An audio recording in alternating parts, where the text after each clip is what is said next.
lokasi wisata dibuka, semuanya harus konsekuen. Petugas dan juga pengelola harus konsisten dengan aturan, masyarakat juga harus disiplin. Lalu amankah sebenarnya berwisata di sejumlah tempat wisata di ibu kota? Apakah protokol kesehatan yang ketat di setiap tempat wisata sudah cukup membuat wisatawan aman dari penularan COVID-19?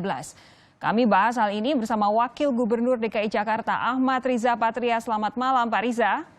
Selamat malam. Juga epidemiolog dari Universitas Indonesia Tri Yunis Miko. Selamat malam Pak Miko. Selamat malam Mbak. Ini kabarnya baik-baik semua ya, sehat-sehat. Pak Riza, saya ke Anda terlebih dahulu. Ya. Anda hari ini berkeliling untuk memastikan kondisi di beberapa lokasi wisata. Kondisinya seperti apa? Tadi catatan dari rekan kami, Niputu Trisnanda, adalah bahwa di Pantai Ancol nyatanya tidak banyak petugas yang beredar untuk memastikan pengunjung itu sudah menggunakan masker secara benar. Ya, yang pertama, sejak dilakukannya Pergub, Pak Gubernur, saya, seluruh jajaran, wali kota sampai camat, lurah, RW, seluruh keliling, memastikan protokol dapat dilaksanakan baik. Bahkan belakangan ini teman-teman dari DPD DKI juga ikut membantu melakukan pengawasan dan pengecekan. Tentu semuanya kami lakukan sebaik mungkin untuk memastikan bahwa protokol COVID dilaksanakan oleh para pengelola unit-unit kegiatan, kemudian para pengunjung, dan juga para petugas dan aparat. Jadi terkait dengan tempat-tempat rekreasi, memang kami melaksanakan protokol COVID atau kesehatan dengan cara membatasi jumlah pengunjung sementara 30%, ya, seperti di Ancol. Dan ternyata dari 20% yang kami mungkinkan 20.000 begitu, baru 2.000 memang yang masuk, ya. Jadi memang perlu waktu yang bertahap. Juga di Ragunan dari 1.000 kapasitas untuk di minggu ini baru yang mendaftar 700. Memang mungkin belum semua memahami bahwa pendaftarannya melalui aplikasi dan online. Mungkin berpikir datang begitu saja. Nah, tentu kami tidak akan menerima mereka yang tidak melalui online. Kenapa harus pakai online? Untuk memastikan bahwa jumlah pengunjung yang datang ke tempat-tempat rekreasi atau wisata dalam kontrol kami, dalam kontrol pengelola, sehingga jumlahnya tidak melebihi dari kapasitas yang kita perbolehkan. Ini tentu jadi sesuatu yang penting setelah beberapa minggu lalu kita melihat GBK begitu dibuka langsung ramai sekali begitu ya. Kalau ini dipastikan supaya pengunjungnya memang sesuai dengan aturan yang sudah ditetapkan.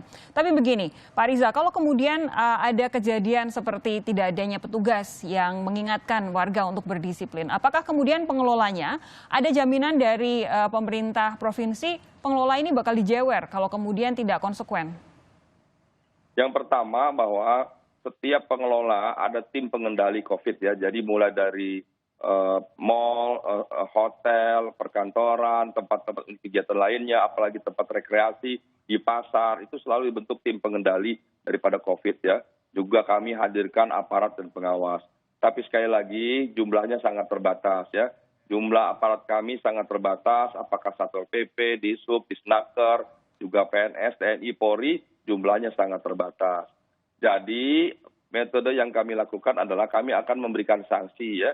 Kalau ada pengelola unit-unit kegiatan termasuk tempat rekreasi yang melanggar, yang tidak melaksanakan protokol COVID, itu akan didenda, ya, sampai dengan 25 juta angkanya setidaknya begitu, ya. Nah, itu akan kami tegaskan dan kami akan kenakan sanksi. Sampai sejauh ini sudah banyak yang kami beri sanksi, ada yang denda sosial, ada yang kami sanksi sosial, ada yang denda berupa uang, ada yang sanksi administratif, bahkan pensegelan atau penutupan sementara, semua kami tegakkan. Pak Gubernur ingin memastikan bahwa semua mengikuti protokol COVID, jadi semua aparat kami memastikan apabila ada yang melanggar, kami akan tindak secara tegas. Jadi masyarakat silakan laporkan saja kepada kami apabila melihat unit-unit kegiatan manapun di Jakarta ini yang dirasa melanggar, laporkan, kami akan tindak tegas.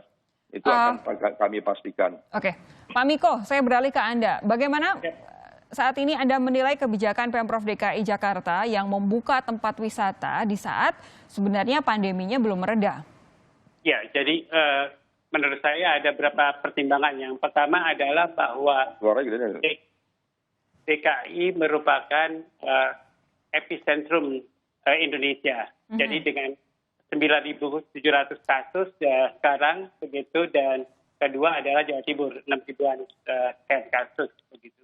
Nah, yang kedua adalah alasannya adalah kriteria WHO yang 6 itu belum terpenuhi, bahwa kasus COVID belum terkontrol, kriteria ke-6-nya adalah bahwa masyarakat belum disosialisasi dengan benar. Oke, itu baru yang kedua. Yang ketiga adalah kalau itu dibuka, itu akan meningkatkan kontak rate, karena di dalam rumusnya RO itu tergantung pada beta atau probabilitas dari penularan COVID-19 dikalikan kontak rate, T dikalikan duration of illness. Atau kalau RT itu sama dengan susceptible atau populasi yang susceptible dikalikan dengan R0. Jadi penularan ini tergantung pada kontak rate dan populasi yang susceptible, begitu kira-kira Mbak. Jadi dari tiga pertimbangan tersebut, saya agak khawatir. Kalau nggak lebih ketat lagi kita menyarankan, saya udah baik ya. Jadi kalau Ancol dan Samini dan Ragunan dibuka dengan reservasi online. Jadi itu kita bisa membatasi dengan baik jumlah pengunjung. Tapi membatasi jarak, gitu, memakai masker begitu. Kemudian apakah kalau makan kemudian akan dibatasi juga begitu. Jadi apakah restoran-restoran di sana juga diberikan pengarahan dengan baik. Dan karena ini yang ke-6 kriteria WHO, penjelasan ke masyarakatnya belum dilakukan. Jadi kalau itu tidak dilakukan, maka keberhasilannya atau kepatuhan masyarakat akan kurang, begitu Mbak. Oke, itu tadi ada 3 peringatan yang disampaikan oleh Pak Miko sebagai epidemiolog. Apa kemudian jaminan dari Pemprov DKI Jakarta bahwa tempat wisata tidak akan menjadi lokasi penyebaran COVID-19 yang baru? Akan dijawab oleh Wakil Gubernur sesaat lagi setelah jeda. Jangan kemana-mana.